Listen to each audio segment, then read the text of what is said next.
Resistência. Ato ou efeito de resistir. Força que se opõe a outra, que não cede. Oposição ou reação a uma força opressora.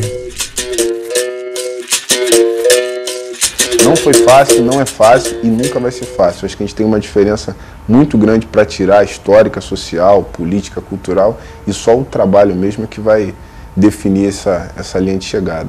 Está acontecendo uma mudança e eu acredito que em muito pouco tempo nós temos outra realidade, outra realidade de justiça racial e de qualidade de vida para essa população que hoje vive marginalizada.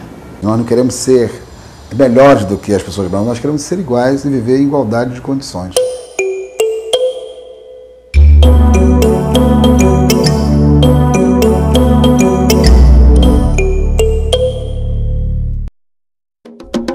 Mais de 10.000 manifestantes tomaram Brasília no dia 22 de novembro de 2005, data em que a revolta da Chibata comemorava 95 anos. Racismo não, igualdade sim! Vinham de todas as regiões do país para denunciar uma situação inaceitável. O Brasil é o país com a maior população negra fora da África. E mesmo depois de mais de 100 anos da abolição da escravatura, os negros, em sua grande maioria, não têm acesso a emprego, escola, saúde, casas decentes para morar. Ganham menos, são discriminados, excluídos e mortos violentamente. Dados da Unesco mostram que dos 550 mil mortos por armas de fogo no Brasil, de 1979 a 2003, 44,1% eram jovens entre 15 e 24 anos. E desse grupo, 74,6% eram negros. Em 1995, o movimento negro foi a Brasília com 30 mil pessoas, de várias comunidades, de sindicatos, de estudantes, de mulheres negras, de religiosos, solicitar ao governo brasileiro que fizesse políticas públicas voltadas para a comunidade negra, onde foi entregue pela primeira vez ao Estado brasileiro, ao governo, um documento onde se fazia várias reivindicações. Boa parte dessa política não foi executada. Então, caberia ao movimento negro voltar 10 anos depois, né, para, de novo, reforçar junto ao governo, junto ao Estado brasileiro, as reivindicações que ainda são muito necessárias para o conjunto da comunidade negra. Na Marcha Zumbi Mais 10, dois dos mais importantes líderes da resistência negra foram homenageados.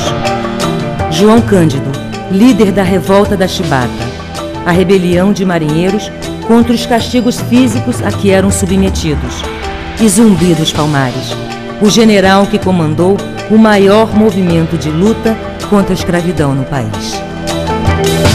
Eu acho que a marcha levou isso. Por quê? Porque nós estamos falando de você recuperar heróis nacionais, né? Você veja, o Zumbi só é herói nacional hoje que o movimento negro fez ele herói nacional. Porque a sociedade toda torcia o nariz. E até hoje ele é tratado de forma diferente. Não é feriado nacional.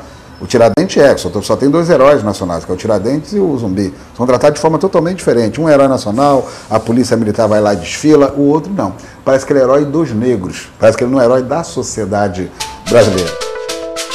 O Quilombo dos Palmares, estado independente, governado por escravos fugidos na Serra da Barriga, atual estado de Alagoas, resistiu durante quase 100 anos, desafiando o exército colonial português. E só foi destruído em 1694, depois de muitas guerras e a mobilização de um grande exército comandado por bandeirantes paulistas. Eles construíram a primeira república nas Américas, que foi o Quilombo dos Palmares. E nós vemos que eles tiveram uma capacidade fabulosa, não somente de se reunir, mas também de se organizar para a guerra. Eles construíram uma economia própria, que não era a monocultura dos colonizadores portugueses. No Quilombo dos Palmares, assim como em tantos outros, não existiam apenas negros escravos fugitivos. Conviviam nesses quilombos homens e mulheres brancos e pobres, indígenas. Então o quilombo era um espaço que tinha uma convivência interracial muito intensa. Essa questão da convivência entre grupos étnico-raciais diferenciados já se fazia presente no quilombo dos Palmares. João Cândido liderou a revolta dos marinheiros contra os maus tratos nos navios da Armada. No dia 22 de novembro de 1910, com um grupo de marujos, tomou o encouraçado Minas Gerais, em protesto contra os castigos brutais sofridos por um companheiro. A revolta, que durou 5 dias, se espalhou pelos navios atracados no porto do Rio. A exigência: o fim das chibatadas. O presidente Hermes da Fonseca, para debelar o movimento, prometeu anistiar os revoltosos e atender às reivindicações. Quanta gente, eu não sei. Mas a chibata não volta. Isso eu tenho certeza. Mas os líderes foram expulsos da Marinha e presos. João Cândido e seus companheiros amargaram longos anos na prisão e alguns morreram no cárcere.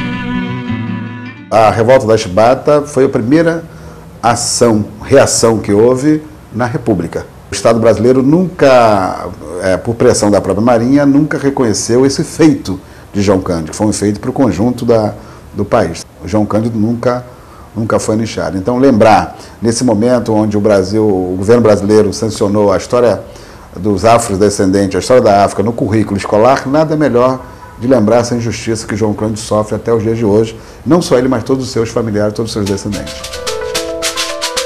Em 4 séculos, mais de 3 milhões de negros africanos foram capturados e trazidos para o Brasil como escravos. Vinham principalmente de 2 regiões da África: da região ocidental, onde eram embarcados no forte de São João Batista de Ajudá, no território do atual Benin, e no porto de Lagos, na atual Nigéria. Tinham como destino a cidade de Salvador. Na região sul, saíam do porto de Luanda, em Angola, com destino ao Rio de Janeiro, que distribuía os escravos para o resto do país.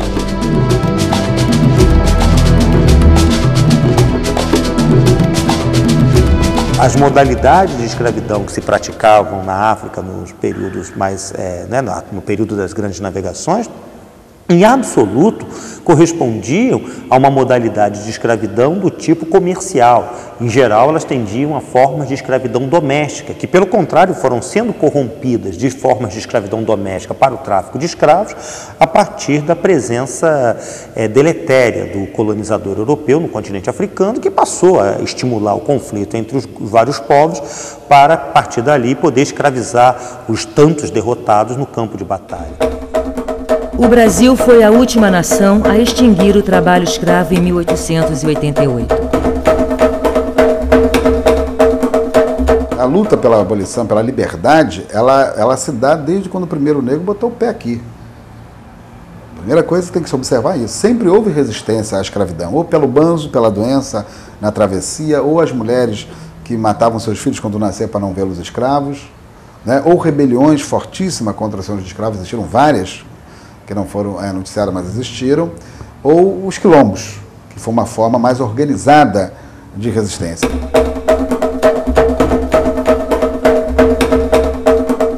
À medida em que a abolição ela se deu sem a presença de reformas sociais que tivessem trazido uma plena incorporação dos descendentes dos escravos à vida republicana, isso transformou a população afrodescendente ou escravizada descendente numa população de segunda classe.